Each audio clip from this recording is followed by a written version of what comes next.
What's good, everyone? This is your host, Tarod Rashan, and you are tuned in to another episode of the TARODCAST podcast. For all the new listeners out there, if this is your first time tuning into our show, welcome. For all of you who are returning for another weekly dose of TARODCAST, welcome back. As y'all already know, at TARODCAST, you can take everything we say with a grain of salt. We simply just want to add some flavor to your meal. So if we are doing that, then we are doing our job. I've got a very interesting yet very personal episode for you all today, and it's an episode that deals with who I am as a person, as well as other people who look just like me. And so without further ado, let's go ahead and introduce today's topic. Team Beautiful Skinned. This is TARODCAST. Let's get it.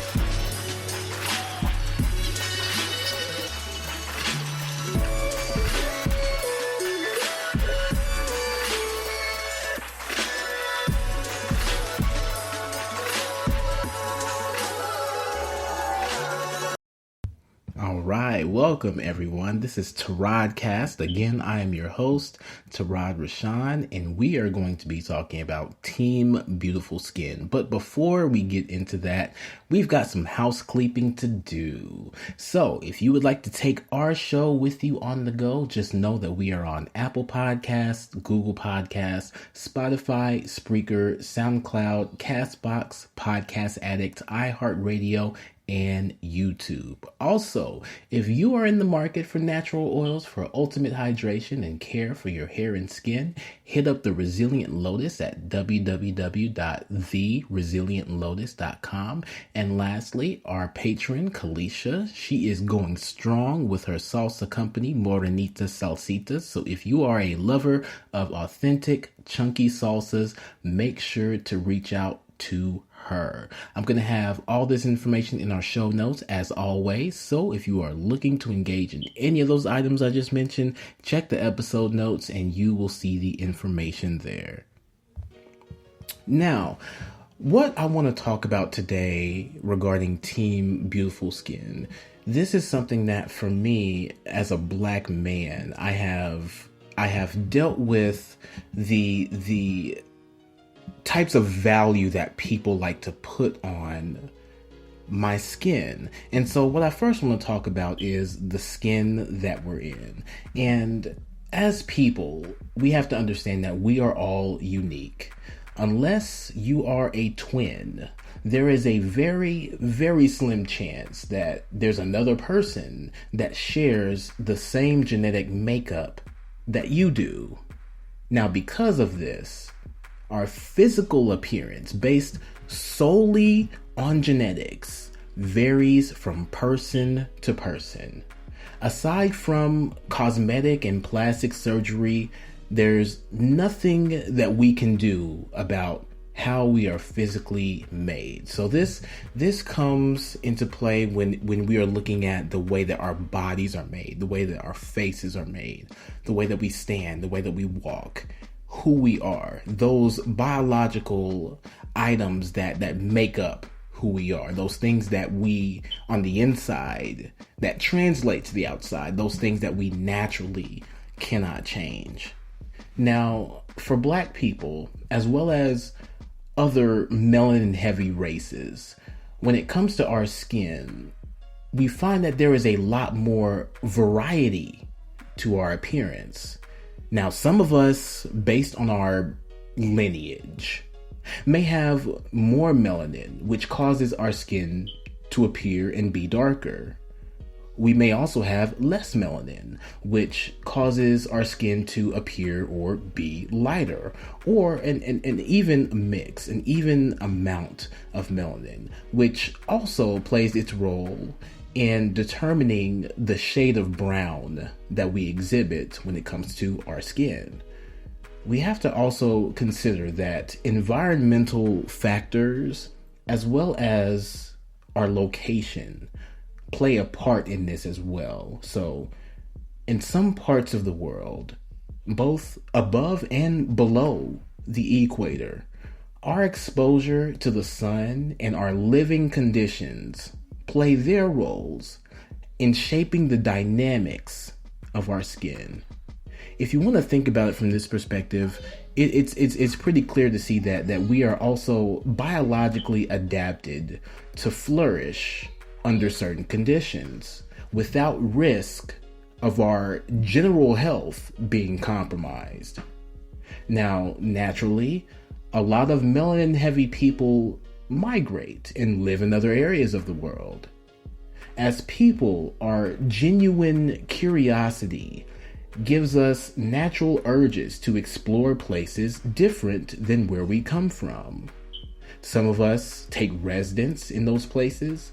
Others were born and naturalized in other places because of conditions placed upon our ancestors. Now, we all have a root cause for how we are the way we are.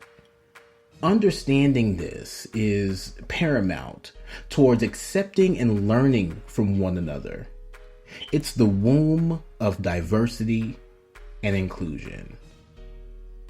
And when you think about this, when you think about the fact that we come from so many different parts of this world, we are born and have the ability to be born in so many different places, just like our ancestors did.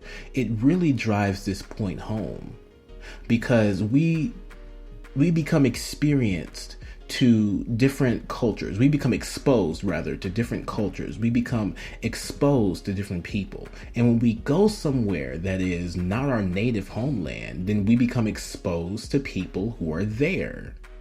And this is where we have the opportunity to learn about one another, to adapt to different circumstances, to really gain more of an understanding that shapes our worldview.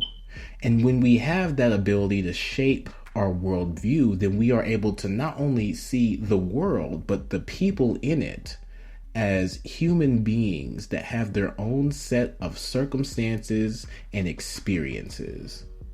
And to me, that is the magic of who we are as people when we have that ability to travel and to learn more about things that we have no knowledge of. Being right there, being in the middle of an environment that is completely different and completely separate from your own.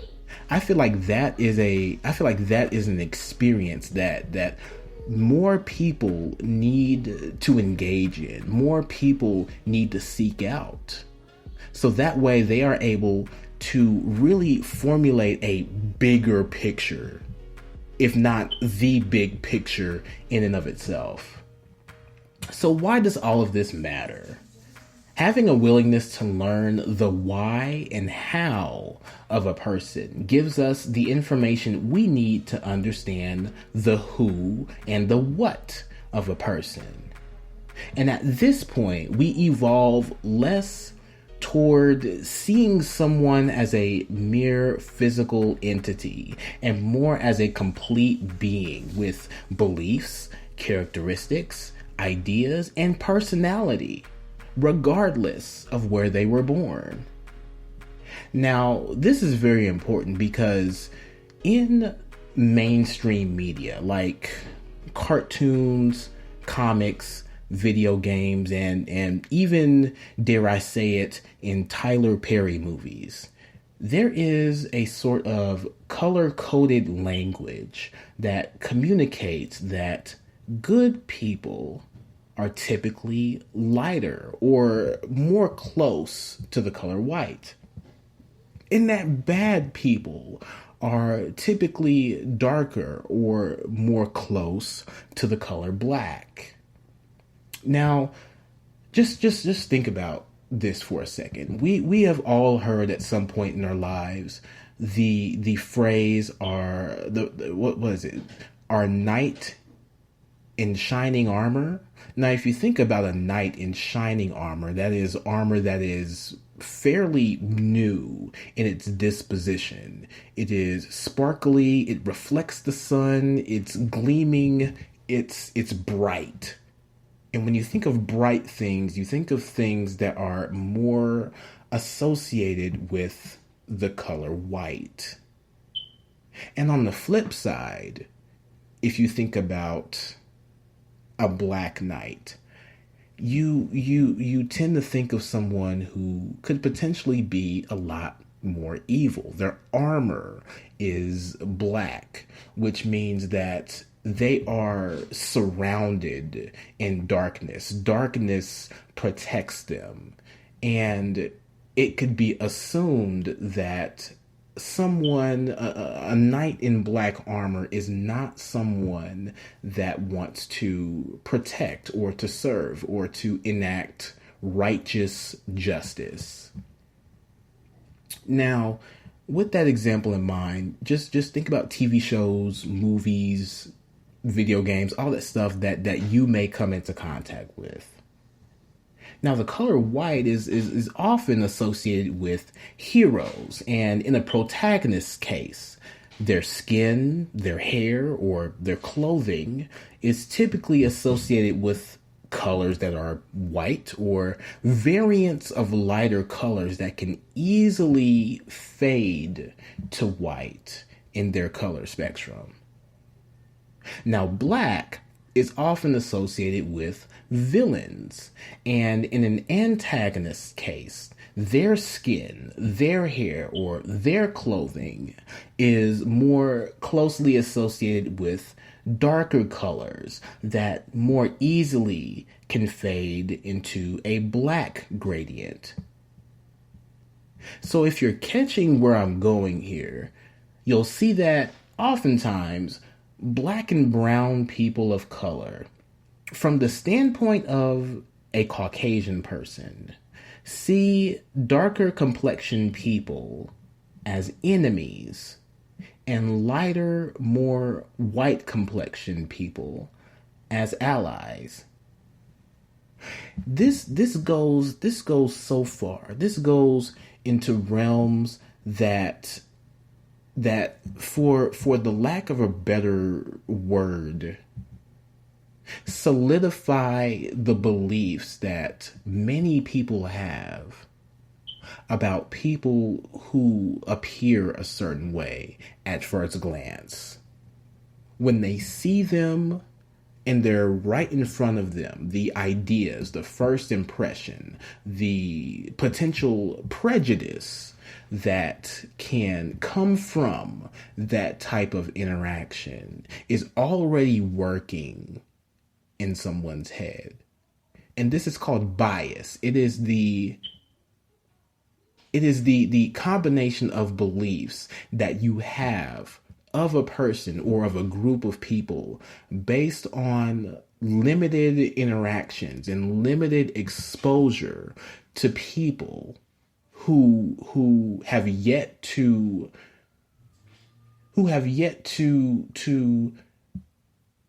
what's the word I'm looking for? They have yet to.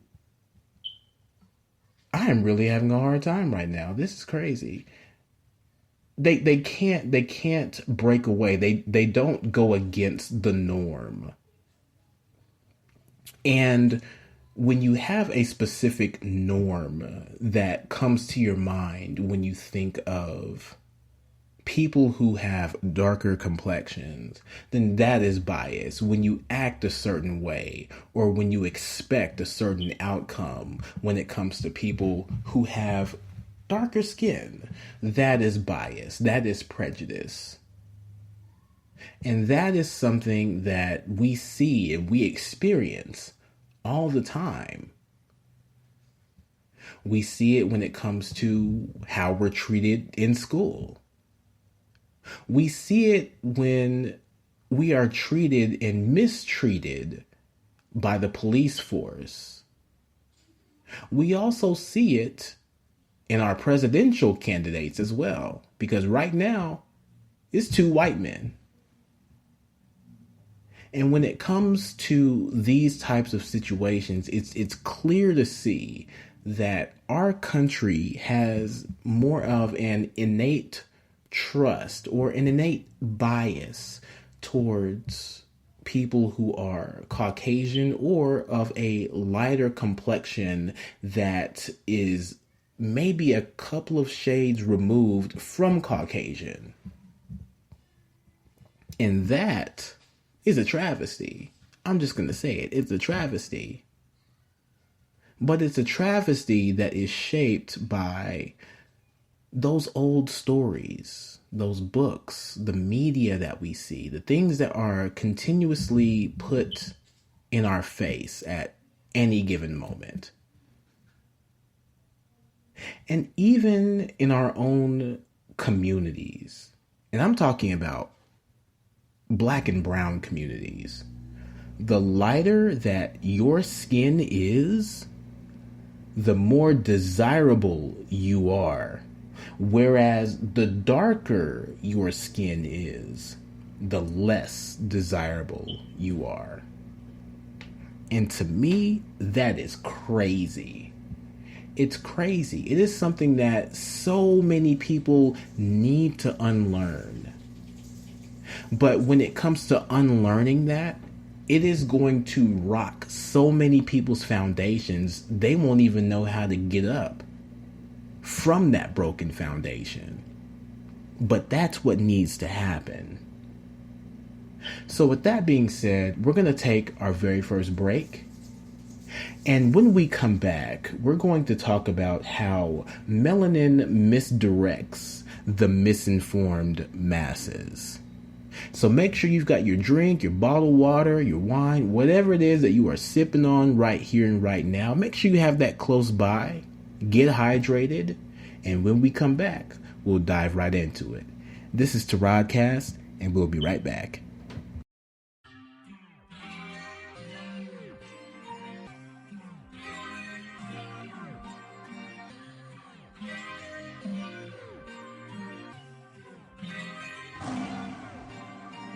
Yo, what's good, everyone? This is your host of TARODCAST, Tarod Rashan, and I just want to welcome you to the commercial break. Now, you already know what time it is. It's hydration time. Get some high-quality H2O in your system now. Got a few things I'd like to go over. First, to all of our new and returning listeners, thank you so much for your ear and your time. To all of our Patreon supporters, I just want you to know that we are not able to do this without your direct support. So the biggest, dopest TARODCAST thank you goes out to you.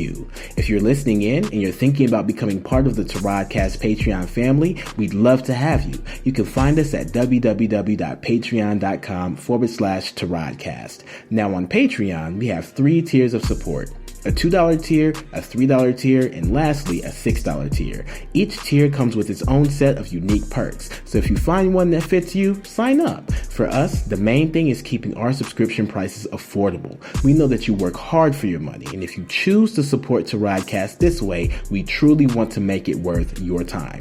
To find out more about our Patreon and the perks with each tier, visit www.patreon.com/TARODCAST. We've got it all laid out for you. Also, we've got a merchandise store. Pick up some tees, hoodies, leggings, and more at forevercertain.redbubble.com. All proceeds go right back into the TARODCAST podcast and allow us to keep making high quality content for people just like you. For our listeners out there who would like to support us in a non-monetary way, we'd love that too. Share our show with people you know. Also, share us on your social media. And if your favorite TARODCAST streaming service allows you to rate and review our show and you're loving what you're hearing, take some time and leave us a 5-star review. Ratings and reviews are what set us apart from other podcasts and also helps us to recommend our podcast to other listeners we otherwise wouldn't have the opportunity to reach. Lastly, if you'd like to reach out to us directly, email us at TARODCAST@CRTN-T.com. That's TARODCAST@CRTN-T.com. All of this information can always be found in our episode notes, so make sure to check there if you forget any of the information we just went over. Once again, thank you all so much, and let's get back to the program.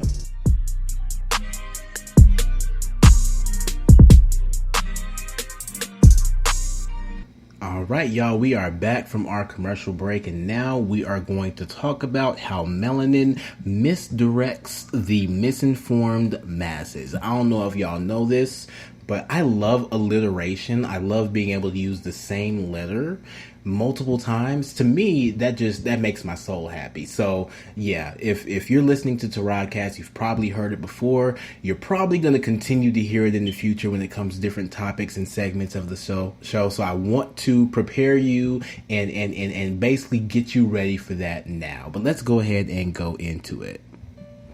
Now, many of us have been inadvertently groomed to look down on darker skinned people and to see lighter skinned people, as well as white people or Caucasian people, as the more desirable standard. When I think about our country, when I think about the goal or the epitome of success, especially when it comes to myself as a black man, one of the things that has been taught to us either directly or in passing is that you need to, if you can get a white woman, then you are doing something well in life. Or if you can get a lighter skinned woman, you are doing something well in life. And in our community, the sad truth is this: just like how our women's bodies have become an exploited commodity, we further break people down into subcategories based on how close to white our skin can be. And this is one of the things that I have seen rappers do for decades. And I'm a rapper myself, but I have seen this in the mainstream rap scene for decades. And rappers whose influence continues to shape the landscape for pop culture around the world continue to perpetuate colorism through their lyrics. And let me just say this as well. Black people, we do have power. We do own the world when it comes to what we are able to do and what people find entertaining and what people find attractive and what gravitates people towards those things that we do and those things that make us who we are. So I want to make that clear for those who still live under the thumb of the man. You have to realize that when it comes to that type of thought process, we have a lot more power than what we give ourselves credit for, because the whole world is influenced by us. But in the rap world, for women, especially black women, rappers have gone even deeper, referencing the underlying tint of a woman's skin, which has been broken down and identified by two colors, red and yellow. And if you know anything about skin in general, when it comes to the layers of our skin, there are different colors that do have an inadvertent glow that also shines through the skin that we wear on a day-to-day basis. And I actually find that very interesting. I feel like that's one of the things that really makes us unique as people, especially with people who look like me, who have varying degrees of brown skin. I find that to be really cool.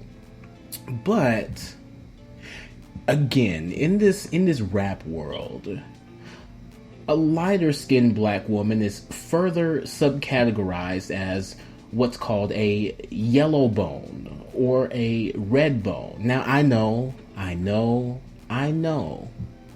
Actually thinking about this hard is laughable.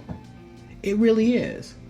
And as I think about it, I think the first time I ever heard any of these terms mentioned was from Lil Wayne. And as talented an artist as he is, This is actually when I stopped caring about Lil Wayne, because it was then that I knew that he and people like him didn't care about black women in general. Now let me ask y'all this. Do y'all remember the movie Coming to America? If you do, you'll remember the golden arcs of McDowell's.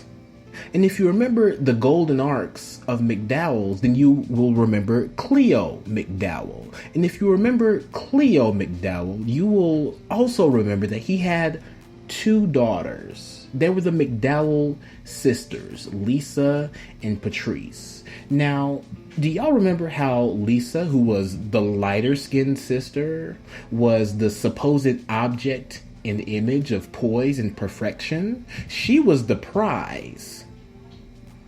Now, in that same vein, do y'all remember her sister, Patrice? She was darker than Lisa, and she was associated with being the freaky, overly sexual yet comical sidekick who always came up short.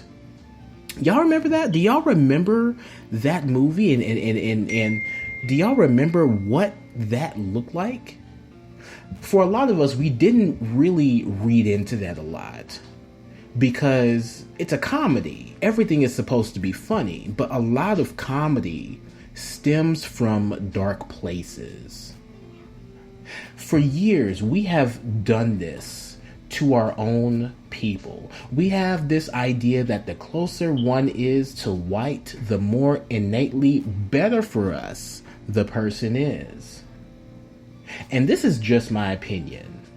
Just my opinion. Take it with a grain of salt. I said it at the beginning of the show. I feel like a lot more Caucasian women with bodies built like a black woman's body receive way more attention, as well as they command a different attitude from black men. And this is because black men are more familiar with black women, and so a lot of us act in a certain way when it comes to black women. But if it is a Caucasian woman and they so happen to be built like a black woman, we act way different. We act way more grateful. It's crazy. I also believe that as a man, the lighter a black man's skin is, the common thought is that he is more desirable to women of all types. Now, I do also understand that this can be argued, but in general, this is the case. But it's also a reason why lots of people want to have mixed children.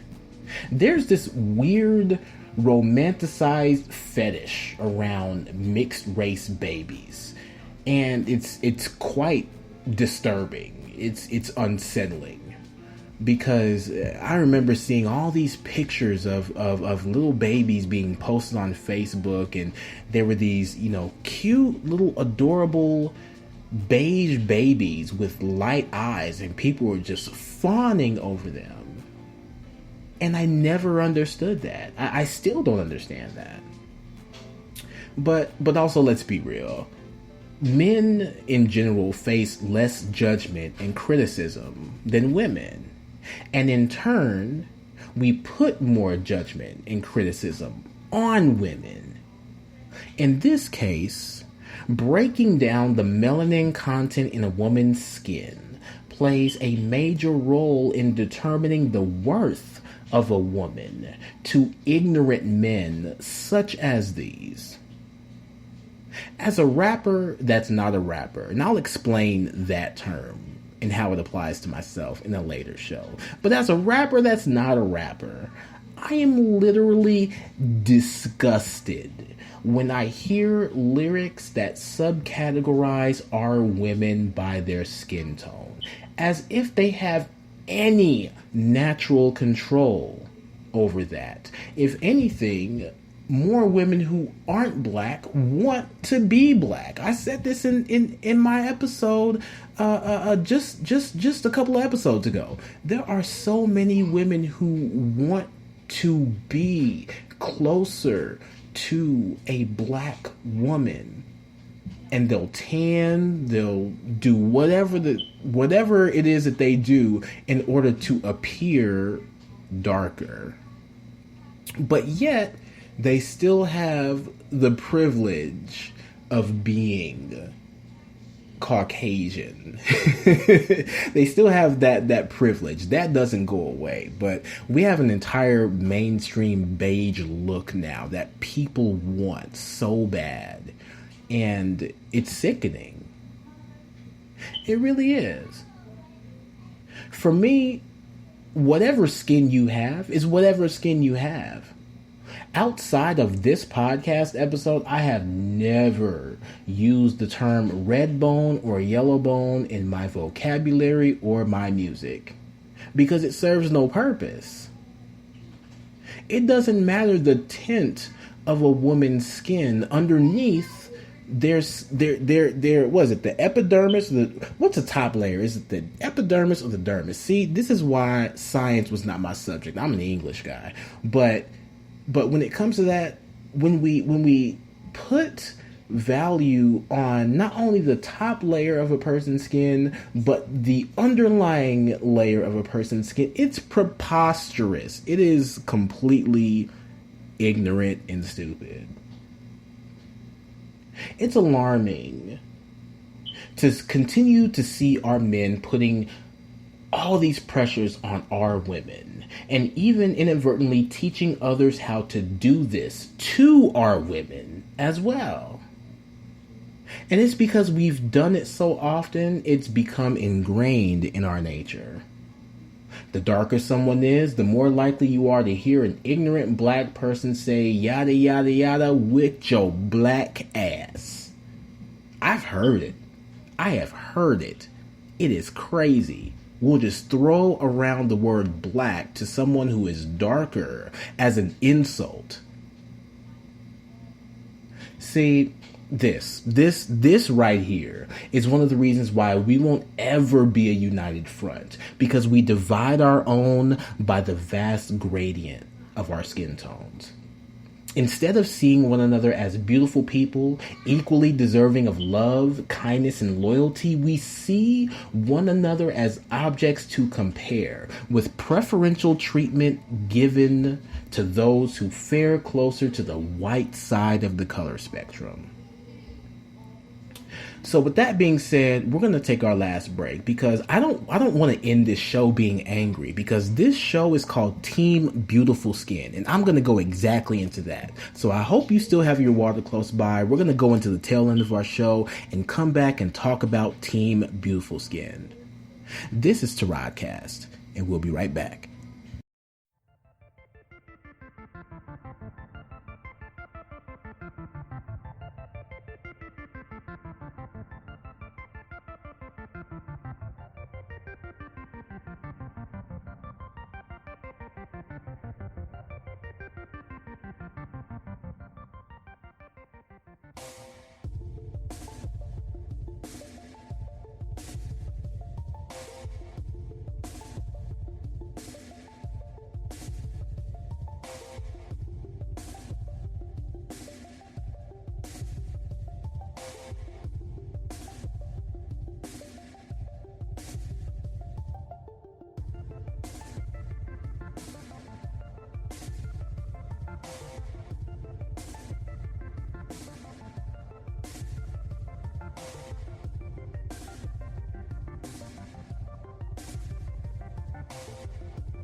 Welcome back, everyone. We are back from our commercial break. This is the TARODCAST podcast, and we are going to talk about Team Beautiful Skin, because I want to end this show on a note that actually gives us some hope and actually makes us appreciate the fact that we are all beautiful. So let's go ahead and get into it. Now, I remember years ago when social media was really hitting its beginning, a group of hashtags going out, and they were saying the following. They said team light skinned, team brown skinned, and team dark skinned. Now, for me, I wanted to be a part of that, but in a different way. So as much and as often as I could, I would throw out the hashtag team beautiful skinned.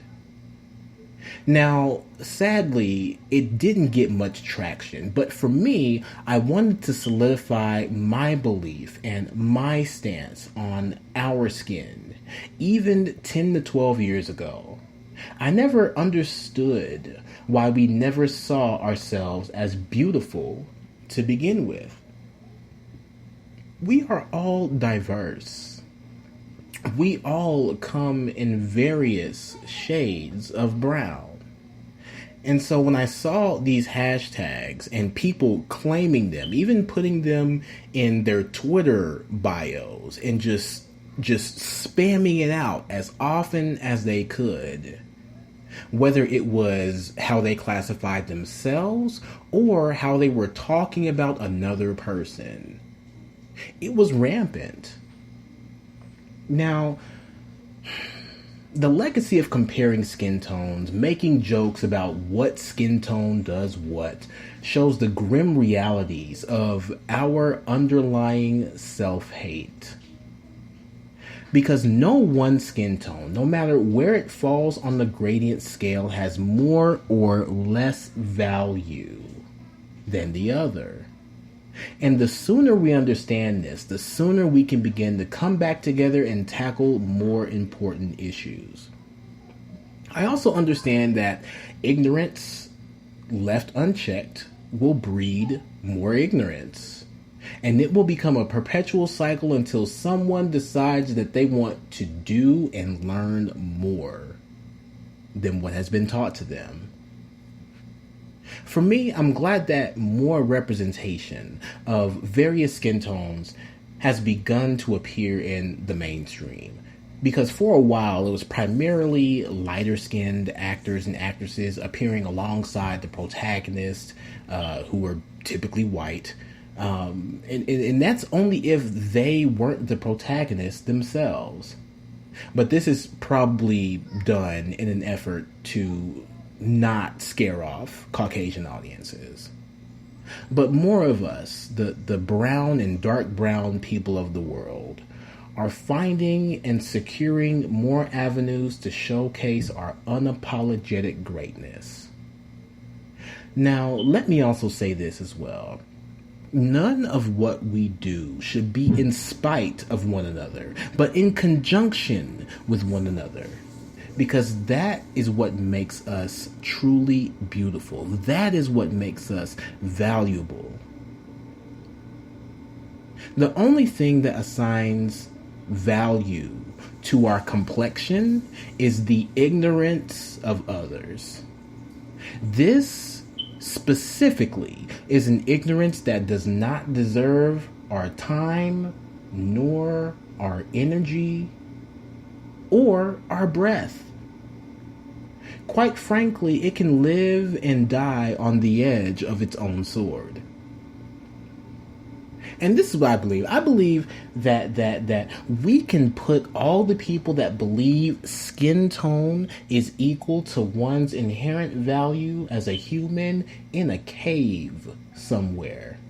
Because that's where they belong. That's where those antiquated thought processes and beliefs belong. And they need to be far, far away from the rest of us who actually care about who a person is and not what a person looks like. Because our skin is only a small part of who we are. And it does nothing, and I mean absolutely nothing, to define who we are. We really need to understand this, because once that understanding comes into play, we will begin to see people as people with their own journey, with their own wisdom, with their own experiences, with their own contributions that they can give to this world. And that is where we need to be. Because no one person should ever have their value compromised by the amount of melanin that they have or don't have in their skin. We need to focus on people's minds. We need to focus on people's souls. Look at their characteristics. Look at their traits. What kind of human are they? And not what kind of human do they look like. And I believe that once we can learn, accept, and preach this, we will become unstoppable. We will. There's no doubt in my mind. We will become a force that is unparalleled and unmatched. No one will be able to tell us anything. I guarantee it. Just watch. So, as we end our show today, I want you all to just be cognizant of your day-to-day interactions with people. Be cognizant of the things that you think about, the things that you share, the things that you put out. What are you saying? Do you have any inherent biases towards people based on a skin tone that they have no control over? Do you think about people in a different way because of their physical appearance? If so, fix that. You need to fix that. Because it's not going to serve any other purpose than making you look stupid and ignorant. And we don't want that. At TARODCAST, we don't value that type of energy. We don't want that type of interaction, because all that does is suck out all the positivity in the room. And if anything, we are all about doing everything we can to make sure that people can be the best people they can be. Some of us want that and others don't. The ones that don't, go hit up that cave. Draw on the walls. Be in your own little world. But the rest of us, we're going to be over here flourishing and understanding and succeeding. That's where we're going to be. So y'all can go over there. But yeah, that's our show. That's our show. Thank you all for listening. You all know how to find us and support us. Make sure to leave us a 5-star review. And also take this conversation to our throne room. We've got the links, just like everything else, in the episode notes. Wherever you are, whomever you are, I want to always encourage you to be more introspective and vulnerable with yourself. Know who you are, trust in who you are, and love who you are. Again, I've been your host, Tarod Rashad. This has been another episode of TARODCAST. From the bottom of my soul, thank you all for listening, and make every effort to find and keep your peace. Till next time.